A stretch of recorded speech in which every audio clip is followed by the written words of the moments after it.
Hello friends, स्वागत है आपका आईआर स्टडी चैनल पे। और आज मैं आपके लिए लेके आया हूँ आधुनिक इतिहास के भाग नंबर 4 को। इससे पहले मैंने भाग नंबर 1, 2 और 3 बना के वीडियो अपलोड कर ली की हैं। और आज भाग नंबर 4 में जो हमारा टॉपिक रहेगा वो है स्थायी बंदोबस्त, रैयतवाड़ी, महालवाड़ी, तालुकेदारी।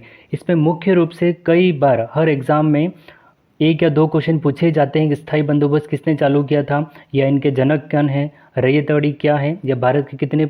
तो इसमें 3 टाइप के क्वेश्चन पूछे जाते हैं। पहला कि स्थायी बंदोबस्त या रैयतवाड़ी के जनक कौन हैं। इसके बाद ये किसान या जमींदार के बीच में थी, या किन किन व्यक्तियों के बीच में, या किन शासन व्यवस्थाओं के बीच में चल रही थी। इसके बाद भारत के कितने प्रतिशत भाग पे थी। और दूसरा ये पूछा जाता है कि ये किन इलाकों में, मतलब किन क्षेत्रों में मुख्य रूप से पहले लागू हुई थी। तो आइए सबसे पहले क्वेश्चन नंबर फर्स्ट देखते हैं। क्वेश्चन नंबर 1 है हमारा, भारत में उपनिवेशी शासन काल में होम चार्ज भारत से संपत्ति दोहन का एक महत्वपूर्ण अंग थे। निम्नलिखित में से कौन सी निधि या निधियां होम चार्ज संगठक थी। अर्थात इसमें यह पूछा गया है कि जो होम चार्ज एक संगठन बनाया गया था, अंग्रेजों के द्वारा एक संगठन बनाया गया था, उस संगठन का मुख्य कार्य था भारत से संपत्तियों का यानी धन का दोहन करना और उस संगठन में पैसे इकट्ठे करके रखना। और ये निधि मतलब कौन कौन से ऐसे कार्य थे जो इस होम चार्ज के जो पैसे इकट्ठे किए गए थे उनसे जो कार्य संपन्न होते थे, इन कार्यों को देखना है यहाँ पे। तो पहला है सबसे पहले, लंदन में इंडिया ऑफिस के भरण पोषण के प्रयोग में लाई गई जाने वाली निधि। ये बिल्कुल गलत है कि इंडिया ऑफिस के भरण पोषण के लिए होम चार्ज से नहीं दिया जाता था पैसा। इसके वाला नंबर 2 है, भारत में कार्यरत अंग्रेज अधिकारियों को वेतन और पेंशन देने हेतु प्रयोग में लाई जाने वाली निधि। तो ये बिल्कुल सही है। ऑप्शन नंबर जो 2 है वो बिल्कुल सही है, क्योंकि भारत में जो भी अंग्रेज अधिकारी काम करते थे उनका वेतन, उनको पेंशन दी जाती थी। वो इस होम चार्ज जो संगठन बनाया गया था उनके अंदर जो पैसे आते थे उससे इनको दिया जाता था। तीसरा है, भारत के बाहर युद्धों को लड़ने में अंग्रेजों द्वारा लाई जाने वाली जो निधि है। अर्थात एक तो बाहर, ये क्वेश्चन भी, ये आंसर भी इसका सही है। मुख्य रूप से होम चार्ज जो बनाया गया था वो भारत से जितने भी पैसे आते थे उसमें इकट्ठे कर लिए जाते थे अंग्रेजों के द्वारा। इसके बाद अंग्रेज जो अधिकारी काम करते थे उनका वेतन देना, उनका पेंशन देना, तो ये जो कार्य किया जाता है वो होम चार्ज के जो संगठन के पैसे थे वो इसमें इन्वेस्ट किए जाते थे। इसके बाद भारत के बाहर जो युद्ध होते थे वो सारा खर्चा होता था वो होम चार्ज संगठन के द्वारा ही दिया जाता था। तो नेक्स्ट क्वेश्चन देखते हैं। क्वेश्चन नंबर 2 है, शब्द इम्पीरियल प्रेफरेंस का प्रयोग किया जाता है। ये एक वर्ड है कि मतलब जो ब्रिटिश भारत था, यानी 17वीं सदी से 19वीं सदी से भारत ने अंग्रेज़ों ने जो भारत पर शासन चलाया था, जो व्यापार किया था, तो इस व्यापार के संबंधित में एक ब्रिटिश जो व्यापार था उसमें एक शब्द था जिसे इम्पीरियल प्रेफरेंस कहा जाता था। तो ये शब्द किस लिए प्रयोग में आता था। तो ए ऑप्शन देखते हैं, भारत में ब्रिटिश आयातों पर दी गई विशेष रियायतों के लिए, ब्रिटिश नागरिकों द्वारा दिए जा रहे प्रजातीय भेदभाव के लिए, ब्रिटिश हित के लिए किए जा रहे भारतीय हित के दमन के लिए, या फिर चौथा है भारतीय रियासतों के राजाओं पर ब्रिटिश पॉलिटिकल एजेंटों को दी जा रही तरहीजें। तो इसका सही आंसर ए है। तो इसका सही आंसर ए हम देख लेते हैं, ए है। तो ए में दिया गया कि जो ब्रिटिश आयातों पर दी गई विशेष प्रकार की रियायतें थे तो उनको क्या कहा जाता था, इम्पीरियल प्रेफरेंस कहा जाता था। नेक्स्ट क्वेश्चन की ओर देखते हैं। क्वेश्चन नंबर 3 है, ब्रिटिश शासन के दौरान भारत में उद्योगों का कोई स्वतंत्र विकास नहीं हुआ, इसका कारण था भारी उद्योगों का अभाव, बी है विदेशी पूंजी की कमी, प्राकृतिक संसाधनों की कमी, या डी है धनिक वर्ग द्वारा भूमि संपत्ति में निवेश को तरहीज दिया जाना। तो इसमें ऑप्शन नंबर ए देख ले। देखो, भारी उद्योगों का अभाव ये बिल्कुल गलत है, क्योंकि भारी उद्योग की बात करें तो भारत में पहले से विद्यमान थे। विदेशी पूंजी की कोई कमी नहीं थी, भारत एक अमीर देश माना जाता था। इसके बाद प्राकृतिक संसाधनों की कोई कमी नहीं थी, जैसे लोहयस्क का यानी खनिज हैं वो भारत में काफ़ी था। इसके बाद इसमें इसका मुख्य कारण माना जाता है डी। इसका जो मुख्य कारण माना जाता है डी, क्योंकि भारत में जितने भी धनी वर्ग थे, यानी धनी वर्ग मुख्य रूप से कुछ न कुछ अधिकारी बन गए थे जो ब्रिटिश भारत के अंतर्गत, या फिर जो ज़मींदार थे, मुख्य रूप से जो ज़मींदार थे जो बहुत ज़्यादा अमीर हुआ करते थे। अब इनका कार्य ये था कि सबसे ज़्यादा ये इन्वेस्ट करते थे, जो पैसा इन्वेस्टमेंट करते थे वो भूमि के अंदर ही करते थे। यानी इनका कार्य था एक दूसरे की भूमि हड़प लेना, या किसानों की भूमि ले लेना, या फिर कई और भूमि मिल रही है तो उसमें उनमें पैसा डाल देना। यानी ये अपना इन्वेस्टमेंट करते थे भूमि संपत्ति के अंतर्गत, क्योंकि उनसे उनको क्या मिलता था, टैक्स यानी राजस्व मिलता था, और आराम से बैठकर खाते थे। तो उद्योग धंधों के बारे में उन्होंने नहीं सोचा था। तो इसका सही आंसर हो जाएगा आपका, यहाँ पे इसकी व्याख्या भी देख लेंगे, इसका सही आंसर है डी। इसकी व्याख्या देखते हैं कि ब्रिटिश शासन के दौरान भारत में धनिक वर्ग द्वारा भू संपत्ति में निवेश को वरीयता दी गई। इस जानने के कारण उद्योग का कोई स्वतंत्र विकास नहीं हो सका। आइए नेक्स्ट क्वेश्चन की ओर देखते हैं। क्वेश्चन नंबर 4 है, इस्तमरारी बंदोबस्त किसने लागू किया था। अब मैं बता दूं आपको, इसका एक बार आंसर देख लेते हैं। इसका आंसर है सी, लॉर्ड कॉर्नवालिस। इसका आंसर है आपका सी, लॉर्ड कॉर्नवालिस। अब इसके बारे में कुछ बात बता देता हूँ। देखो, इस इस्तमरारी व्यवस्था के अन्य नाम, पहले सबसे पहले इसके अन्य नाम, इसको एक तो बोला जाता है स्थायी बंदोबस्त, इसको बोला जाता है स्थायी बंदोबस्त बोला जाता है, स्थायी बंदोबस्त बोला जाता है। इसके अलावा इसको मालगुजारी भी बोला जाता है, और इसको परमानेंट सेटलमेंट भी बोला जाता है। इसके अन्य नाम हैं, इस्तमरारी बंदोबस्त को स्थायी बंदोबस्त कहा जाता है, परमानेंट सेटलमेंट भी कहा जाता है, मालगुजारी भी कहा जाता है। अब ये जो था, ये क्वेश्चन बहुत ज़्यादा इम्पोर्टेंट है। हर एग्ज़ाम में ये क्वेश्चन एक बार पूछा ही जाता है, कोई भी एग्ज़ाम हो, ये क्वेश्चन कई बार पूछा गया है कि इस्तमरारी बंदोबस्त, ये इस्तमरारी बंदोबस्त की जगह ये स्थायी बंदोबस्त ज़्यादा लिखता है। तो ये मैं इसके बारे में आपको बता दूं, 1793 ईस्वी में लॉर्ड कॉर्नवालिस जब गवर्नर जनरल बनकर आया था, तब उसने राजस्व वसूल करने के लिए एक नई व्यवस्था को लागू किया था। कब? 1793 में, 1793 में 1793 में 1793 में लॉर्ड कॉर्नवालिस ने, किसने? लॉर्ड कॉर्नवालिस ने प्रारंभ किया था इसको। अब इसमें क्या किया जाता, इस व्यवस्था के तहत संपूर्ण भूमि का जो स्वामी होता था, मालिक, वो जमींदार को बना दिया जाता था, और उसे 20 वर्ष के लिए उस ज़मीन का पट्टा दिया जाता था, या ज़मीन का मालिक बना दिया जाता था। और फिर उस जो भूमि है उसका अनुमान लगा के राजस्व निश्चित कर दिया जाता था कि इतनी भूमि है उस ज़मींदार के पास, और उतना उसको राजस्व या टैक्स लाके हमें देना है। और ज़मींदार को किसी एक निश्चित दिन सूर्यास्त होने से पहले, ये बात याद रखना, सूर्यास्त होने से पहले राजस्व जमा कराना होता था। जिस तरह से वर्षा ऋतु गई तो यानी जो भी खेती हुई, उतने कृषि हुई है, उससे जितना भी राजस्व मिलता था, तो वो ज़मींदार किसी एक दिन सुनिश्चित कर लेता था, या अंग्रेज अधिकारी सुनिश्चित कर लेते कि इस दिन आपको आना है सूर्यास्त होने से पहले। यदि वो ज़मींदार दिए गए समय पर नहीं पहुंचता था तो दूसरे दिन वो भूमि थी या वो ज़मीन का जो पट्टा था वो नीलाम कर दिया जाता और दूसरे ज़मींदार को दे दिया जाता था। तो इसमें सबसे पहले लॉर्ड कॉर्नवालिस ने चालू की। 2-3 बातें याद रखना आप, इसको सबसे पहले लॉर्ड कॉर्नवालिस ने चालू किया। कब? 1793 में चालू किया। और ये किसके मध्य की गई थी? ज़मींदारों के मध्य की गई थी। दूसरी बात, और इसमें सबसे इम्पोर्टेंट बात याद रखना आप, तीसरी बात, बंगाल, बिहार और उड़ीसा में ये सबसे पहले लागू कहाँ की गई थी? बंगाल, बिहार और उड़ीसा में लागू की गई थी। और चौथी बात, ये भारत के लगभग 19% भाग पर फैला हुआ था। तो क्या हो गया? स्थायी बंदोबस्त कहा जाता है, मालगुजारी कहा जाता है, परमानेंट सेटलमेंट कहा जाता है। लॉर्ड कॉर्नवालिस ने चालू किया था 1793 में। इसके बाद भारत के 19% भाग पर फैला हुआ है। भारत के 19% भाग पर थी ये व्यवस्था। बंगाल, बिहार, उड़ीसा में सबसे पहले लागू की गई थी, और ये जमींदार और ब्रिटिश भारत के बीच में की गई थी। आइए इसकी व्याख्या भी देख लेते हैं एक बार। 1793 में लॉर्ड कॉर्नवालिस ने भू राजस्व की स्थायी बंदोबस्त प्रणाली प्रारंभ की। इस्तमरारी, जागीरदारी, मालगुजारी, बिस्वेदारी आदि भिन्न नामों से जाना जाता है। ये नाम याद रखना। ये व्यवस्था बंगाल, बिहार, मुख्य रूप से बंगाल, बिहार और उड़ीसा में थी। उत्तर प्रदेश के वाराणसी क्षेत्र तक लागू थी। इसके अंतर्गत समूचे ब्रिटिश भारत के क्षेत्रफल का लगभग 19%, मैंने आपको पहले बता दिया था 19% हिस्से तक था ये। नेक्स्ट क्वेश्चन देखते हैं। क्वेश्चन नंबर 5 है किसके शासनकाल में स्थायी बंदोबस्त प्रारंभ किया था? अभी ऊपर पूरा हमने डिटेल से पढ़ा है कि कब किया गया था, कैसे किया गया था।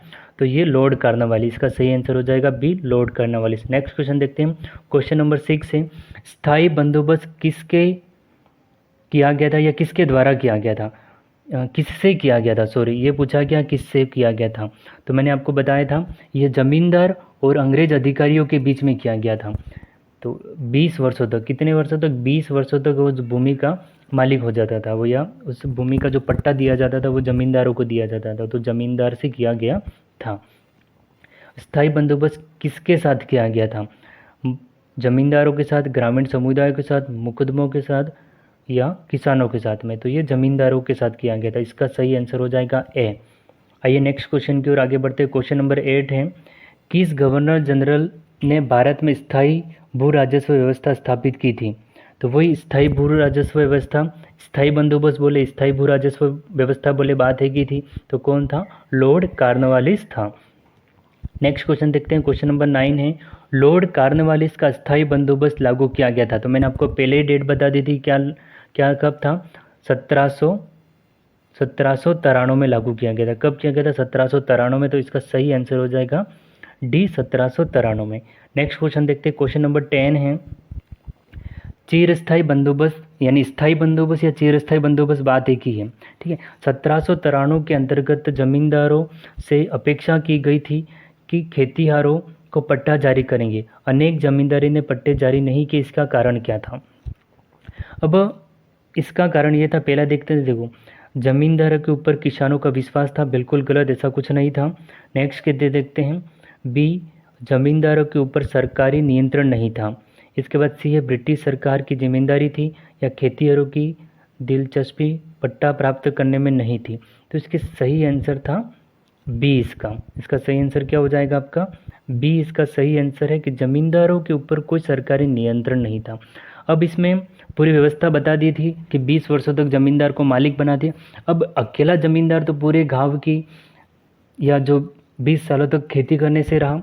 अब वो क्या करता था कि अंग्रेज़ों ने उनको बोला था, जमींदार को, आप भले मालिक हो लेकिन गांव के जो छोटे मोटे किसान हैं उनको आप ये ज़मीन दे देना और वो खेती करेंगे, वो टैक्स आपको वसूल करना है और टैक्स वसूल करके आप हमें ला के दोगे। तो इस तरह से ये स्टेप बाय स्टेप श्रृंखला जुड़ी हुई थी। खेती करते थे किसान, किसान से राजस्व वसूलता जमींदार और जमींदार ले जाके देता था अंग्रेज अधिकारियों को। तो अब जमींदार ने क्या किया कि कुछ छोटे मोटे जो खेतीहार थे या कृषक थे उनको तो भूमि के पट्टे दिए, किसी को नहीं दिए।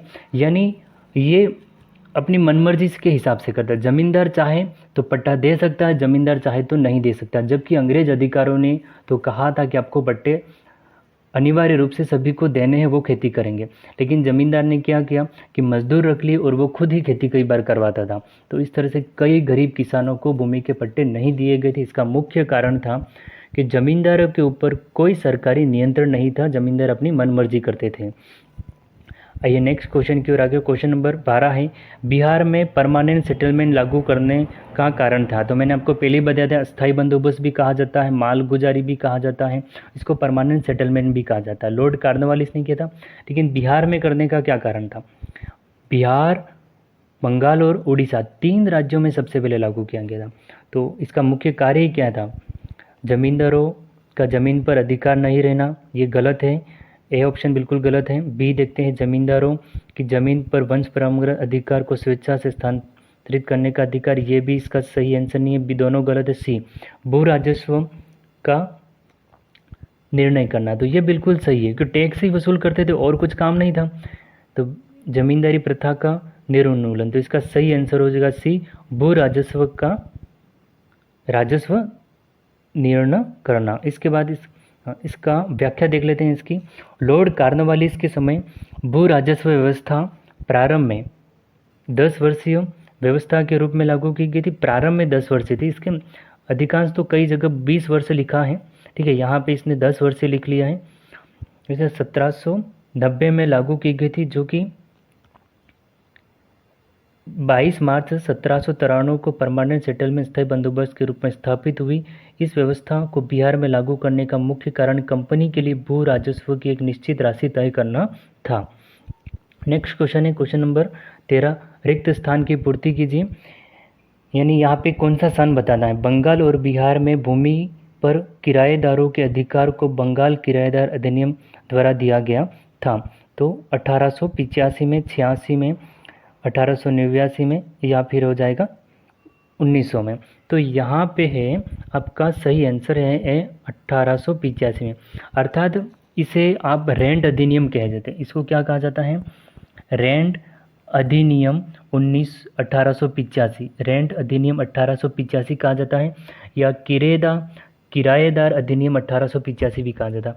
अर्थात इन्होंने क्या किया कि भूमि को किराए पर दे दिए थे। जो भी किराए पर लेना चाहते हैं उनको भूमि किराए पर देते थे। ये कब व्यवस्था चालू हुई थी? तो बंगाल और बिहार में चालू हुई थी।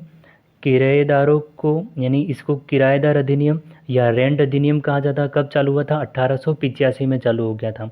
आइए नेक्स्ट क्वेश्चन की ओर आगे बढ़ते हैं। क्वेश्चन नंबर 14 है, निम्नलिखित में से कौन ब्रिटिश शासन के दौरान भारत में रैयतवाड़ी बंदोबस्त के प्रारंभ के जाने से संबंध में था? अर्थात यहाँ से देखो, स्थायी बंदोबस्त हो गया।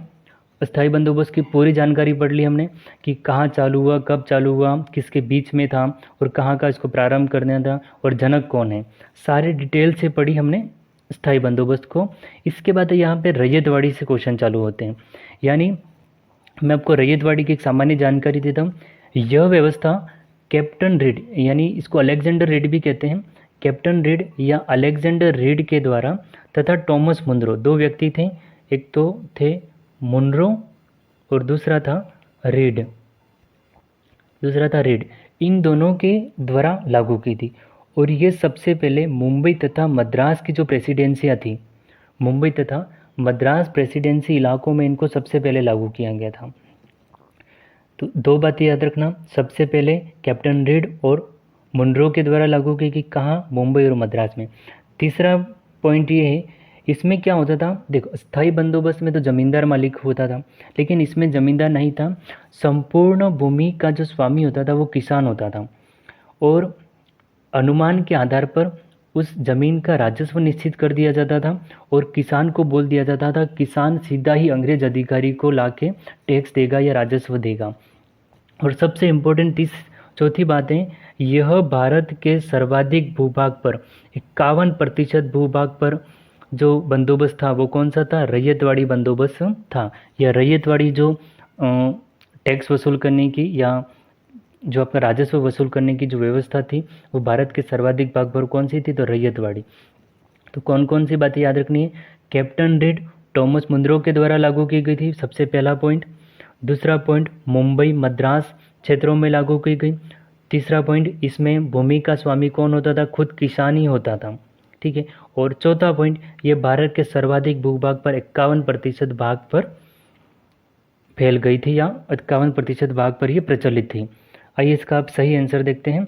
हमें पूछा गया कि रैयतवाड़ी बंदोबस्त प्रारंभ किसने की थी?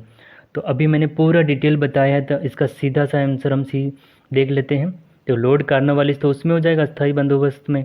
तो यहाँ पे रैयतवाड़ी अलेक्जेंडर रीड और टॉमस मुनरो, यानी रीड और टॉमस मुनरो इसका सही आंसर हो जाएगा। नेक्स्ट क्वेश्चन देखते हैं।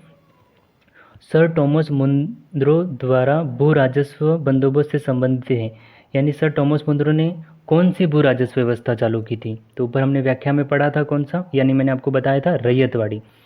तो स्थायी बंदोबस्त अलग है, महालवाड़ी अलग है, रैयतवाड़ी किसने चालू की था? टॉमस मुनरो के द्वारा। तो यहाँ पे सही आंसर हो जाएगा आपका सी, रैयतवाड़ी। अब यहाँ पे एक और क्वेश्चन आता है, ये महालवाड़ी क्या है? मैं इसको महालवाड़ी के बारे में थोड़ी आपको बता देता हूँ, क्योंकि यहाँ महालवाड़ी से संबंधित क्वेश्चन नहीं भी हो सकते हैं। तो ये जो महालवाड़ी था, कैप्टन बर्ड और मैकेंजी के द्वारा लागू की थी। किसके द्वारा लागू की थी? तो यहाँ पे मैं आपको महालवाड़ी के बारे में बता देता हूँ। देखो, कैप्टन बर्ड, महालवाड़ी से 2-3 बातें याद रखना आप। एक तो है कैप्टन बर्ड और कैप्टन मैकेंजी के द्वारा इसको लागू किया गया था। सबसे पहले कौन? कैप्टन बर्ड और कैप्टन मैकेंजी के द्वारा इसको लागू किया गया था। दूसरी बात, ये अवध है, यानी आज का मध्य प्रदेश लखनऊ वाला इलाका अवध है, आगरा, पंजाब, मध्य प्रदेश और उत्तर प्रदेश वाले इलाके में इसको सबसे ज़्यादा पहले लागू किया गया था। तो अवध आगरा, पंजाब, मध्य भारत और उत्तर प्रदेश वाले इलाके में इस महालवाड़ी को लागू किया गया था। और महाल का मतलब क्या होता है? गाँव। इस महाल का मतलब क्या होता है? गाँव होता है। तो इसमें क्या किया जाता था? ना तो ज़मींदार था, ना ही किसान मालिक था। इसमें क्या किया जाता था कि अंग्रेज अधिकार के द्वारा गाँव का कोई भी एक व्यक्ति जो कि इस कार्य कर सकता है, अच्छा समझदार व्यक्ति, उसको गाँव का कोई भी एक व्यक्ति चयनित कर लिया जाता था और उस गाँव के एक व्यक्ति को बोल दिया जाता था, गाँव का जितना भी राजस्व आता है आपको इकट्ठा करके हमें लाके दे देना है, यानी अंग्रेज अधिकारी को लेकर। तो इसमें ना तो किसान था और ना ही जमींदार था। तो किसके मध्य किया गया था? गाँव के एक व्यक्ति के द्वारा किया गया था। यानी गाँव का एक व्यक्ति कोई भी हो सकता है, चाहे वो जमींदार भी कई बार तो हो सकते थे और कई बार वो धनी वर्ग का कोई एक व्यक्ति भी हो सकता है जो कि ये कार्य करता था। तो महालवाड़ी से 2-3 बातें अच्छे से याद रख लेना। कैप्टन बर्ट मैकेंजी ने लागू किया था। अवध, आगरा, पंजाब, मध्य भारत में लागू थी। और इसमें न तो ज़मींदार के मध्य न ही किसान के मध्य, यह गांव के एक व्यक्ति के द्वारा या राजस्व इकट्ठा किया जाता था और राजस्व ले जाके अंग्रेज अधिकारियों को जमा करवा देता था। तो यहाँ पे तो अपना सही आंसर क्या हो जाएगा? सर टॉमस मुनरो ने तो रैयतवाड़ी चालू कर ली थी। तो नेक्स्ट क्वेश्चन है क्वेश्चन नंबर 16। ब्रिटिश व्यवस्था में रैयतवाड़ी भू राजस्व संग्रह प्रचलित था। तो यहाँ पे इस क्वेश्चन को मैंने हटा दिया है। क्वेश्चन नंबर है कि रैयतवाड़ी बंदोबस्त के प्रारंभ में की जाने से संबंध है। तो अलेक्जेंडर और टॉमस मुनरो, यहाँ पे क्या हो जाएगा? अलेक्जेंडर और टॉमस मुनरो। यहाँ से क्वेश्चन रिपीट हो गया आई थिंक। हाँ, ये रहा क्वेश्चन नंबर 16। निम्नलिखित यानी ब्रिटिश व्यवस्था में या ब्रिटिश भारत में रैयतवाड़ी भू राजस्व संग्रहित था, उत्तरी भारत में था या पूर्वी भारत में था या फिर पश्चिमी भारत में या दक्षिणी भारत में? तो मैंने आपको पहले बताया था कि रैयतवाड़ी कहाँ पे लागू हुआ था। रैयतवाड़ी मुंबई और मद्रास प्रेसिडेंसी में सबसे पहले लागू हुआ था। ठीक है, तो ये आपका सही आंसर है। तो पश्चिमी भारत में और ये है डी दक्षिणी भारत में, क्योंकि पश्चिमी भारत में तो मुंबई प्रेसिडेंसी दक्षिणी भारत में आ जाएगी। दक्षिणी भारत में क्या आ जाएगा? मुंबई प्रेसिडेंसी दक्षिणी भारत में, सॉरी पश्चिमी भारत में, और दक्षिणी भारत में आ जाएगा वो आपका मद्रास प्रेसिडेंसी कर्नाटक वाला इलाका किस में आ जाएगा? वो दक्षिण भारत में आ जाएगा। तो ये इसका सही आंसर हो जाएगा सी और डी। क्वेश्चन नंबर 17 है, मद्रास के रैयतवाड़ी बंदोबस्त से कौन संबंधित रहा? मेलकॉम, मेटकॉप, मुनरो या एल्वस्टीन? तो इसका सही आंसर है सी, और मुनरो के स्थान पर कैप्टन रीड भी हो सकता है। तो दोनों थे, कैप्टन रीड या अलेक्जेंडर रीड और टॉमस मुनरो। क्वेश्चन नंबर 18 देखते हैं, रैयतवाड़ी प्रथा प्रारंभ की थी तो टॉमस मुनरो के द्वारा। इसका सही आंसर ये हो जाएगा, टॉमस मुनरो के द्वारा चालू की थी।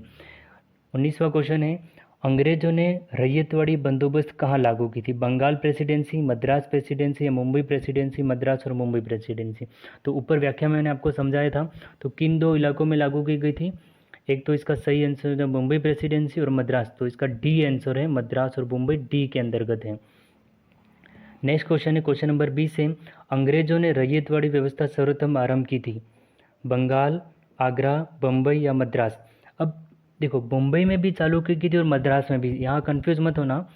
बम्बई में भी इन्होंने चालू किया था और मद्रास में भी, लेकिन इसने सर्वप्रथम पूछा है क्या सर्वप्रथम कहाँ प्रारंभ किया था? तो इसका सही आंसर है डी, सर्वप्रथम उन्होंने मद्रास प्रेसिडेंसी में लागू किया था या उन्होंने वहाँ ये व्यवस्था आरंभ की थी।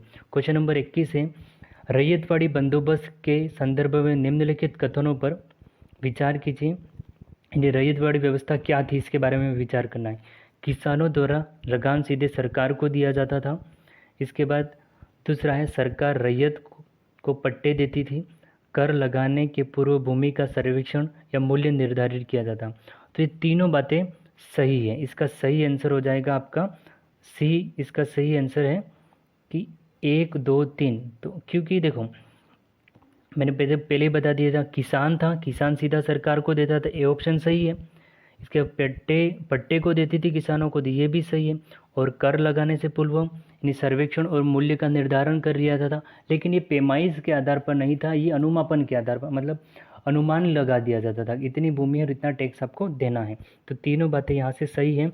नेक्स्ट क्वेश्चन है क्वेश्चन नंबर 22, वह प्रथा जिसके तहत किसान स्वयं भूमि का मालिक होता है, और सरकार को भू राजस्व के भुगतान के लिए जिम्मेदार माना जाता है।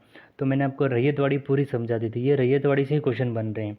तो ऐसा कौन सा था, यानी किसान था वो सीधा भूमि का मालिक था और सरकार को भू राजस्व का भुगतान करना था। ये व्यवस्था किस में थी, रैयतवाड़ी में थी। भारत के 51% भाग पर फैली हुई थी। क्वेश्चन नंबर 23 देखते हैं। असम में सर्वप्रथम चाय कंपनी की स्थापना कब हुई थी, 1835 में या 1837 में हुई थी या 1839 में, और डी है 1841 में। तो इसका सही आंसर है आपका सी। तो सही कौन सा है, सी है 1839 में। आइए इसकी व्याख्या देख लेते हैं। असम में सर्वप्रथम चाय कंपनी की स्थापना 1839 में हुई थी। यह कंपनी 5 लाख रुपए की पूंजी के साथ इंग्लैंड में स्थापित हुई थी। नज़ीरा असम में इस कंपनी का मुख्यालय, अर्थात ये कंपनी तो इंग्लैंड में थी लेकिन इसका मुख्यालय असम में था। और द असम कंपनी भारत की सबसे पुरानी व्यावसायिक चाय कंपनी जो वर्तमान में भी कार्यरत है। नेक्स्ट क्वेश्चन देखते हैं, क्वेश्चन नंबर 24। दादा भाई नारोजी द्वारा प्रतिपादित अपवाह सिद्धांत ड्रेन थ्योरी की सही परिभाषा नीचे के किस कथन में आती है। अर्थात मैं यहाँ पे आपको दादा भाई नारोजी ड्रेन थ्योरी के बारे में एक बार पूरी डिटेल से समझा देता हूँ। ये देखो, जब भारत में कच्चे माल का उपयोग अंग्रेज करते थे उनकी फैक्ट्री या कारखानों में, और इनसे जो भी पैसा बनता था वो सारा का सारा पैसा यानी इंग्लैंड या ब्रिटेन को जा रहा था, विदेश को पैसा जा रहा था। और जो भारत को प्रतिफल यानी जितना पैसा भारत को मिलना चाहिए वास्तव में उतना पैसा नहीं मिल रहा था। भारत को इससे इतना खास कुछ फ़ायदा नहीं हो रहा था। तो सर्वप्रथम दादा भाई नारोजी ने अपनी पुस्तक लिखी थी un British the poverty of an British rule of in India, इस नाम की एक पुस्तक थी। अब उस पुस्तक में इकोनॉमी, ये इकोनॉमी का सबसे अच्छा क्वेश्चन माना जाता है। इकोनॉमी के बारे में इन्होंने बताया था कि भारत की जो इकोनॉमी है वो अपवाह सिद्धांत के अपरूप है या ड्रेन थ्योरी, अर्थात इन्होंने इस अपवाह सिद्धांत को एक तो कहा जाता है ड्रेन थ्योरी, इसके बाद धन निकासी का सिद्धांत भी कहा जाता है, धन निकासी का सिद्धांत। अब उन्होंने ये इसलिए बताया था कि जितना भी पैसा था वो इंग्लैंड जा रहा था यानी ब्रिटेन की तरफ जा रहा था। भारत से सारा का सारा पैसा का दोहन किया जा रहा था और इसके बदले में भारत को जितना फ़ायदा या प्रतिफल मिलना चाहिए उतना नहीं मिल रहा था। तो इसका सही आंसर देखते हैं। ए है, देश के संसाधनों का उपयोग ब्रिटेन के हित में किया जा रहा था। ये तो सही था, ब्रिटेन के हित में ज़्यादा किया जाता, लेकिन अब्बास सिद्धांत इस बात से तालमेल नहीं खाता है। इसके बाद बी है, भारत की राष्ट्रीय संपदा का एक भाग अथवा कुल वार्षिक उत्पाद ब्रिटेन को निर्यात दिया जाता, अर्थात पूरा एक भाग था का ब्रिटेन को निर्यात कर दिया जाता है जिसके लिए भारत को कोई वास्तविक प्रतिफल नहीं मिलता है। तो ये बिल्कुल सही था, भारत को जितना फ़ायदा होना चाहिए था उतना कोई फ़ायदा नहीं हो रहा था। सी है, साम्राज्यवादी शक्ति के संरक्षण में ब्रिटिश उद्योगपतियों को भारत में निवेश के अवसर दिए जाते हैं, ये भी सही नहीं है और ये भी सही नहीं है। इसका सही आंसर है आपका बी सही है, यानी भारत को कोई प्रतिफल नहीं मिलता था। आइए इसकी व्याख्या देख लेते, व्याख्या में और आपको अच्छे से समझ में आ जाएगा। धन के बहिर्गमन सिद्धांत भी कहा जाता है, अपवाह सिद्धांत या ड्रेन थ्योरी।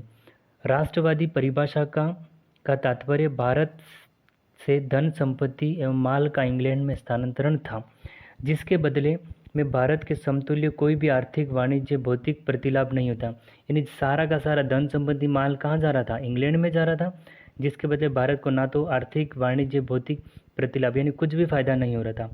अब वह सिद्धांत के तहत इसी अप्रतिफलित निर्यात पर बल दिया गया और दादा भाई नारोजी धन के बहिर्गमन सिद्धांत के सबसे पहले और सर्वाधिक प्रखर प्रतिपादक थे। उन्होंने लेखों एवं पुस्तकों England depute to India, poverty un and un British rule India, ये एक ही पुस्तक आपको ध्यान रखनी है, बाकी पुस्तक इतनी ज़्यादा महत्वपूर्ण नहीं है। Poverty and un British rule in India, इस पुस्तक में इन्होंने ये अपवाह सिद्धांत या ड्रेन थ्योरी को लिखा था। बाकी पुस्तकें नहीं ध्यान रखोगे तो भी काम चल जाएगा आपको। तो आइए नेक्स्ट क्वेश्चन की ओर देखते हैं। क्वेश्चन नंबर 25 है, निम्न में से किसने निकास के सिद्धांत का प्रतिपादन किया था। तो ऊपर व्याख्या में हमने पढ़ा किसने किया था, दादा भाई नारोजी ने। तो इसका सही आंसर हो जाएगा ए, दादा भाई नारोजी। क्वेश्चन नंबर 26 देखते हैं, अंग्रेजों के शासनकाल में भारत में आर्थिक दोहन के सिद्धांत को किसने प्रतिपादित किया था। तो तो यहाँ पे देखो, अपवाह सिद्धांत, धन निकासी का सिद्धांत, ड्रेन थ्योरी, धन निकासी का सिद्धांत, ये सारी बातें की, आर्थिक दोहन भी बातें की है। ठीक है, तो ये किसने किया था? दादा भाई नौरोजी ने। इसका सही आंसर हो जाएगा डी। क्वेश्चन नंबर 27 है, निम्नलिखित कथनों पर विचार कीजिए तथा उनके नीचे दिए गए कोड से सही उत्तर का चयन कीजिए। अभिकथन ए, ब्रिटिश काल में सामान्यतः भारत का व्यापार संतुलन अनुकूल था। तो बिल्कुल सही है, तब ब्रिटिश काल में भारत का जो व्यापार था वो संतुलित भी था और अनुकूलन भी था, और धन की निकासी का स्वरूप अप्रतिफलित था। तो कथन भी सही है, ये आर कथन है वो भी सही है कि धन निकासी जो हो रही थी तो भारत में प्रतिफल जो मिलना चाहिए था वो नहीं मिल रहा था, तो अप्रतिफलित निर्यात था। तो ये बिल्कुल सही बात है दोनों। तो कथन और कारण यहाँ पे दोनों सही हो जाएंगे, ए इसका सही आंसर है। आइए नेक्स्ट क्वेश्चन की ओर आगे बढ़ते हैं। 29वां क्वेश्चन है, निम्नलिखित में से कौन दादा भाई नौरोजी के उच्चारण सिद्धांत या ड्रेन थ्योरी में विश्वास नहीं करता था? तो बाल गंगाधर तिलक भी इस थ्योरी के समर्थन थे। ये भी जानते थे कि इकोनॉमी की जो पुस्तक लिखी थी उन्होंने, या अपनी जो पुस्तक में दादा भाई नौरोजी ने सारी इकोनॉमी भारत के बारे में बताया था कि इस तरह से पैसा भारत से बाहर जा रहा है। तो उनका सपोर्ट कौन कौन कर रहे थे, इस बात को सही कौन कौन मान थे, ये पूछा गया इस क्वेश्चन में। तो बाल गंगाधर तिलक भी इनका सपोर्ट करते थे, इस बात को सही मानते थे। आर.सी. दत्त भी मानते थे, और एम.जी. रनाडे, गोविंद रनाडे भी इस बात को सही मानते थे। लेकिन ये जो डी है, सर सैयद अहमद खां, ये इस बात को आलोचक या आलोचना करते थे और ड्रेन थ्योरी को नहीं मानते थे। अब इसका भी एक कारण है क्यों नहीं मानते थे, क्योंकि ये ब्रिटिश शासन के प्रति व्यापारदार थे। जब ये अंग्रेजों के अधिकार या अंग्रेजों के हित में काम करेंगे तो भारत के हित की तो सोचेंगे नहीं। तो सर सैयद अहमद खां इस सिद्धांत को नहीं मानते थे, तो इसका सही आंसर हो जाएगा डी। या देख लें, सर सैयद अहमद खां ब्रिटिश शासन के प्रति वफादार थे और मुस्लिम समाज का विकास वे भारत में आंग्ल सत्ता के बने रहने में ही संभव मानते थे। अतः दादा भाई नौरोजी के उच्चारण सिद्धांत में विश्वास नहीं करते थे वो।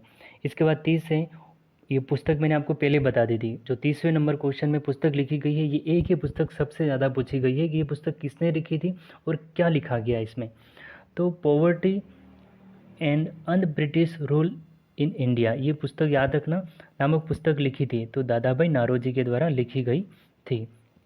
इसके बाद क्वेश्चन नंबर 31 है, ब्रिटिश हाउस ऑफ कॉमन्स में चुने जाने वाले दादा भाई नौरोजी प्रथम भारतीय थे जिन्होंने इस दल के टिकट पर चुनाव लड़ा था। यानी दादा भाई नौरोजी ने चुनाव भी लड़ा था, तो कौन सी पार्टी से लड़ा था? तो इन्होंने उदारवादी पार्टी या लिबरल पार्टी से चुनाव जीता था, या इन्होंने चुनाव जीता भी था। ठीक है, तो कौन था? उदारवादी पार्टी या लिबरल पार्टी से उन्होंने चुनाव लड़ा था और चुनाव जीता था। इसके बाद है क्वेश्चन नंबर 32, ब्रिटिश शासन के समय अर्थव्यवस्था को खोखला करने यानी इकोनॉमिक ड्रेन के सिद्धांत के बारे में पुस्तक लिखी की थी। तो हमने बहुत बार ये पढ़ लिया, क्वेश्चन बार बार रिपीट हो रहा है। तो कौन था ये? दादा भाई नौरोजी के द्वारा लिखा गया था इसको। इसके बाद है क्वेश्चन नंबर 33, अनउद्योगीकरण या अनुउद्योगीकरण के संदर्भ में निम्नलिखित में से कौन से कथन या कौन सा कथन सही है? यानी भारत में ये क्वेश्चन इस तरह से पूछा गया कि भारत में जो औद्योगिकरण हुआ था वो कब से प्रारंभ हुआ और उसके संदर्भ में कौन से कथन सही है और कौन से कथन गलत है। तो सबसे फर्स्ट क्वेश्चन ऑप्शन है, यह प्रक्रिया 1813 में प्रारंभ की। तो बिल्कुल सही है। जो 1813 का चार्टर अधिनियम आया था उसमें जो आपकी ब्रिटिश ईस्ट इंडिया कंपनी थी, या जो ब्रिटिश शासन की जो कंपनी चल रही थी भारत में, उसका जो एकाधिकार था उसको ख़त्म कर दिया था। यानी चार्टर अधिनियम 1833 में जो एकाधिकार था कंपनी का, अंग्रेज अधिकार का एकाधिकार था, उसको ख़त्म कर दिया, और 1833 में तो इसको बिल्कुल ही समाप्त कर दिया था। तो 1833 में यह प्रक्रिया प्रारंभ हो चुकी थी, यानी औद्योगिकरण की प्रक्रिया भारत में 1813 के बाद में, और 33 के बाद में तो बहुत रफ्तार से बढ़ी थी। 13 के बाद में प्रारंभ हुई, और ईस्ट इंडिया कंपनी के व्यापारिक एकाधिकारों की समाप्ति ने इसे प्रक्रिया को तेज कर दिया। तो बोलो एक और दो दोनों ऑप्शन सही है। नेक्स्ट क्वेश्चन देखते हैं, क्वेश्चन नंबर 35, किसने यह विचार किया था कि भारत में ब्रिटिश आर्थिक नीति घिनौनी है? तो बाल गंगाधर तिलक, दादा भाई नौरोजी ने, कार्ल मार्क्स ने, या एडम स्मिथ ने? तो देखता बाल गंगाधर तिलक तो ड्रेन थ्योरी के समर्थक माने जाते हैं, और दादा भाई नौरोजी ने ड्रेन थ्योरी दी थी या अपवाद सिद्धांत दिया था। लेकिन सी इसका सही आंसर है, कार्ल मार्लैक्स ने। ये अंग्रेज अधिकारी थे। इन्होंने बताया था कि जो ब्रिटिश की आर्थिक नीति ये काफ़ी घिनौनी है, ये भारत की सारी संपत्ति का दोहन कर रही है और इंग्लैंड ले जा रही है, इस तरह से इन्होंने बताया था। इसके बाद क्वेश्चन नंबर 36 है, दक्षिण भारत में सिंचाई व्यवस्था का अग्रदूत किसे माना जाता है? तो सर ऑर्थन कॉटन को, कर्नल बेयर्ड स्मिथ, ब्लेन को या रॉबर्ट स्मिथ को? तो इसका सही आंसर हो जाएगा आपका, इसका सही आंसर है ए, इसका सही है, सर ऑर्थन कॉटन को माना जाता है। आइए इसकी व्याख्या देख लेते हैं। व्याख्या है, सर ऑर्थन कॉटन ब्रिटिश सिंचाई अभियंता थे। उन्होंने दक्षिण भारतीय राज्यों में सिंचाई व्यवस्था तो उल्लेखनीय कार्य की, इसलिए सर ऑर्थर कॉटन को दक्षिण भारत में सिंचाई व्यवस्था का अग्रदूत माना जाता है या जनक भी माना जाता है। क्वेश्चन नंबर 37 है, आर्थिक तौर पर 19वीं शताब्दी में भारत पर अंग्रेजी शासन का एक परिणाम था। तो इसका सही आंसर देखते हैं हम। ए, इसका ऑप्शन देख लेते हैं, भारतीय हस्तशिल्पों के निर्यात में वृद्धि, स्वामित्व वाले कारखानों की संख्या में वृद्धि, या भारतीय कृषि का वाणिज्यीकरण या नगरीय जनसंख्या में वृद्धि। तो इसका सही आंसर है सी, भारतीय कृषि का वाणिज्यीकरण हुआ था तब। यहाँ पे ये टॉपिक पूरा होता है। इस टॉपिक में हमने अस्थाई बंदोबस्त, रैयतवाड़ी, महालवाड़ी के बारे में पढ़ा, और इसके बाद जो दादा भाई नौरोजी का अपवाद सिद्धांत था उसके भी बहुत सारे क्वेश्चन कर लिए। अगर ये वीडियो आपको पसंद आती है तो वीडियो को लाइक करें, शेयर करें और चैनल को सब्सक्राइब करें। Thank you.